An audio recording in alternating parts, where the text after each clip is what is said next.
خدمات خو ډېر زیات دي او په هر حواله ډېر زیات دي، خو د شمشاد په ثقافت د پښتو دپاره په ثقافت د حوالې سره، د ادب په حوالې سره او د پښتون کلتور په حوالې سره چې دې کم خدمات دي، پاک پښتو ادبي کاروان د هغه خدماتو په اعتراف کې نن د خپل تنظیم اړخه دې ته یو ایوارډ ورکوي.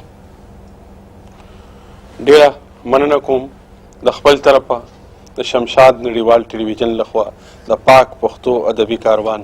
ډېره مننه ستاسو د دې درناوي. د شمشاد ټلویزیون مینوالو، دا وه زموږ د نننۍ ورځې خپرونه چې د دوحه قطر نه موږ تاسو ته وړاندې کړه. دې سره زموږ د نننۍ ورځې مشاعره سر ته ورسېده. په اخر کې یو ځلې زه بیا د پاک پښتو ادبي کاروان د ملګرو او د مشرانو د زړه له تل نه شکریه ادا کوم. دې سره د نه زه اجازت غواړم. په لوی او مهربانه خدای مسمارم. ښاد او آباد اوسئ. د الله په امان.